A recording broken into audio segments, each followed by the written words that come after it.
साथियों अस्सलामु अलैकुम। मैं निशात अहमद आप तमाम साथियों का इस्तकबाल करता हूं, खैर मकदम करता हूं, वेलकम करता हूं आपके अपने ही यूट्यूब चैनल जीएस ऑनलाइन पर।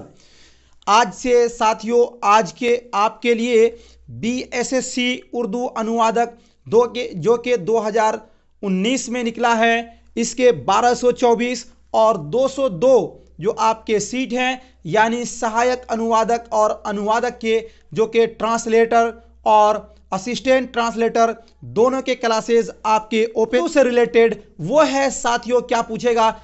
इल्मे सर्फ और इल्मे नहव। सबसे पहला चैप्टर जो है यही है, और इल्मे सर्फ और इल्मे नहव में सबसे पहले हम आपको क्लियर कराएंगे इल्मे सर्फ। क्या करवाएंगे? इल्मे सर्फ इसको करवाएंगे, और उसके बाद फिर इल्मे नहव पढ़ाएंगे, और रोजाना हम आपको कुछ कुछ होमवर्क देते चलेंगे। चलिए, बहुत बहुत शुक्रिया आप तमाम साथियों का। वीडियो को जल्दी जल्दी से लाइक कर दीजिएगा।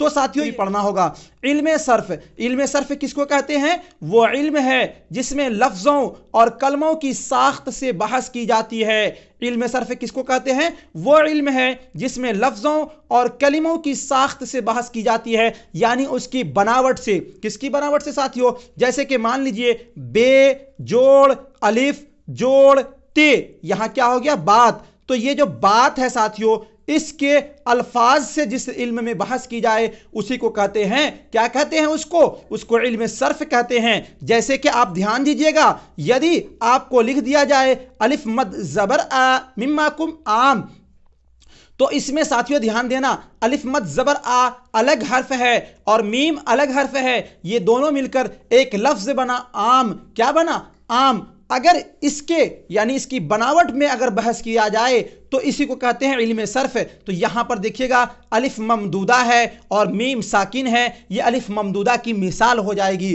तो इसको कहते हैं इल्मे सर्फ। आप समझ गए? हमने कर दिया है, बिल्कुल आप इसको समझ गए कि इल्मे सर्फ वो इल्म है जिसमें लफ्जों और कलिमों की साख्त से बहस की जाए। कलिमा का मतलब होता है इसमें का मतलब होता है नाउन, इसमें का मतलब होता है नाउन, हिंदी में इसको बोलते हैं तो संज्ञा। क्या बोलते हैं? संज्ञा इसको बोलते हैं। क्लियर? चलिए हैं इल्मे सर्फ। अब सबसे पहले साथियों ध्यान दीजिएगा, उर्दू कवायद को 3 हिस्सों में तकसीम किया गया है। कितने हिस्सों में बांटा गया है? 3 हिस्सों में। कितने हिस्सों में बांटा गया साथियों? 3 हिस्सों में। पहला हिस्सा जो है वो है इल्मे हिज्जा, और दूसरा जो है इल्मे सर्फ, तीसरा है इल्मे नहव। हम लोग उर्दू ग्रामर पढ़ने जा रहे हैं, उर्दू कवायद पढ़ने जा रहे हैं। तो सबसे पहले जान लीजिए, पूरे कवायद को, पूरे साथियों ग्रामर को, पूरे साथियों व्याकरण को उर्दू के 3 भागों में बांटा गया। कितने भागों में बांटा गया है? 3 भागों में। इसमें सबसे पहला चैप्टर जो है इल्मे हिज्जा है, दूसरा इल्मे सर्फ है, तीसरा इल्मे नहव है। लेकिन ध्यान दीजिएगा, एक को दूसरे से, हर एक दूसरे से जुड़ा हुआ है। यदि आप इल्मे सर्फ पढ़ना चाहते हैं तो आपको इल्मे हिज्जा पहले पढ़ना होगा, और इल्मे हिज्जा आपका कंप्लीट हो जाएगा तो इल्मे सर्फ आपके लिए आसान हो जाएगा, और इल्मे सर्फ आप सीख लीजिएगा तो इल्मे नहव भी आपके लिए आसान हो जाएगा। वो वैसे ही है कि जैसे कि आप अलिफ बा जब तक नहीं जानिएगा तब तक आप ये नहीं जानिएगा कि बात कैसे लिखा जाएगा, और जब तक आप ABCD नहीं जानिएगा तब तक आपको पता नहीं होगा कि एप्पल कैसे लिखा जाएगा। ठीक है? चलिए, अब सबसे पहले हम इल्मे हिज्जा पढ़ेंगे। इल्मे हिज्जा क्या साथियों? इल्मे हिज्जा। इल्मे हिज्जा किसको कहते हैं? इल्मे हिज्जा सादा आवाजें और उनकी तहरीरी अलामात को हुरूफ कहते हैं। ध्यान दीजिएगा, सादा आवाजें और उनकी तहरीरी अलामात को हुरूफ कहते हैं। इल्मे हिज्जा हुरूफ का इल्म है। ध्यान दीजिएगा, क्या कहा जा रहा है? अलामत।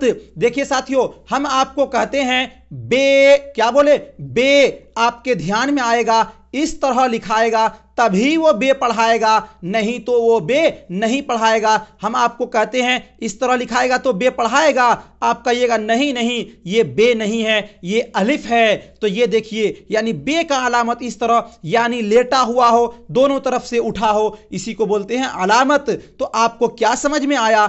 हरफ, हर हर्फ की एक अलामत है। यदि आप जीम लिखिएगा तो आपके दिमाग में आएगा इस तरह का घुमा हुआ जीम होना चाहिए। आपको कहेंगे सी लिखने के लिए तो आप इस तरह लिखिएगा, दीजिएगा सी। अगर हम आपको इस तरह बतला दिए तो आप कहिएगा नहीं नहीं ये तो ए है, यानी ए की अलामत इस तरह की है और सी की अलामत इस तरह की है, यानी ए की अलामत इस तरह की है, सी की अलामत इस तरह की है। अलामत का मतलब होता है पहचान। क्या होता है? पहचान। ध्यान दीजिएगा यहां क्या कहा जा रहा है, सादा आवाज है और उनकी तहरीरी अलामत यानी लिखावटी अलामत को क्या कहते हैं? हुरूफ कहते हैं। क्या कहते हैं? हुरूफ कहते हैं। इल्म इज्जा हुरूफ का इल्म है। ध्यान दीजिएगा ये लाइन पर क्या कहा जा रहा है, इल्म हिज्जा हुरूफ का इल्म है। किसका इल्म है? हुरूफ का इल्म है। ध्यान दीजिएगा ये लाइन पर, इसको मत छोड़िएगा। अब आपको कोई पूछ ले कि इल्म हिज्जा किसे कहते हैं, तो इल्म हिज्जा किसका इल्म है? हुरूफ का इल्म है। किसका इल्म है? हुरूफ का इल्म है। अब ध्यान दीजिएगा आगे अगला लाइन पर, इसका ताल्लुक हुरूफ के तलफ़्फ़ुज़ और तक़सीम से है। उर्दू में हुरूफ को हुरूफ तहज्जी कहते हैं। ये भी ध्यान दीजिएगा, उर्दू में अलिफ से लेकर या तक के जितने भी हुरूफ हैं वो सभी के सभी क्या है साथियों?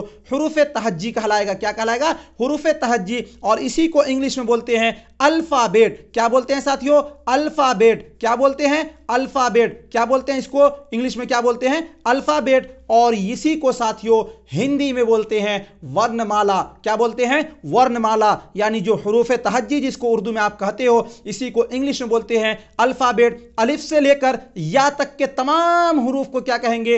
हुरूफ तहज्जी कहेंगे। और ए से लेकर जेड तक के जितने भी साथियों क्या है, जितने भी वर्ड है, इस सभी को क्या कहेंगे? हम क्या कहेंगे? अल्फाबेट कहेंगे। क से लेकर ज्ञ तक जितने भी साथियों वर्ण है, इस सभी को हम कहते हैं वर्णमाला कहते हैं। किसी जबान की सबसे छोटी इकाई क्या है? हर्फ है। किसी भी जबान की सबसे छोटी इकाई जो है वो क्या है साथियों? हर्फ है। किसी जबान की सबसे छोटी इकाई क्या है? हर्फ है। आपको पूछ लिया जाएगा कि सबसे छोटी इकाई क्या है, तो हर्फ आपको दे दिया जाएगा। और एक जगह दे दिया जाएगा लफ्ज और एक जगह दे दिया जाएगा आपको कलीमा। तो आप क्या कहोगे? सबसे छोटी इकाई क्या है? हर्फ है। यानी हर्फ से लफ्ज बनता है और लफ्ज से कलीमा बनता है। ध्यान दीजिएगा, किसी भी जबान की सबसे छोटी इकाई क्या है? सबसे छोटी इकाई क्या है? हर्फ है। आपको दे दिया जाएगा हर्फ, इसमें फेल कलीमा, तो आप क्या कहोगे? हर्फ। किसी भी जबान की सबसे छोटी इकाई क्या है? हर्फ है। ठीक है, इसको आप याद रखिएगा। अगला जो पॉइंट है, अगला नोट से है, हर्फ दरअसल आवाज की अलामत है। यह भी ध्यान दीजिएगा, हर्फ क्या है? दरअसल आवाज की अलामत है। बहुत बहुत शुक्रिया आप तमाम साथियों का जीएस ऑनलाइन से जुड़ने के लिए। जाते जाते वीडियो को लाइक कर दीजिए और यदि किसी साथी ने चैनल को सब्सक्राइब नहीं किया है तो चैनल को जरूर सब्सक्राइब कर लेंगे। किसी के कोई कॉमेंट्स हो तो आप कर सकते हैं। जल्दी जल्दी आपके कोई फ्रेंड है, दोस्त यार हैं, तो उसे जीएस ऑनलाइन से जोड़िए। आपका सहयोग हमारे लिए बहुत हेल्पफुल होगा। आप कॉल करके या व्हाट्सएप नंबर पे आप मैसेज करके। ठीक है साथियों, बहुत बहुत शुक्रिया आप तमाम साथियों को, पूरा हमने बतला दिया है। और जाते जाते वीडियो को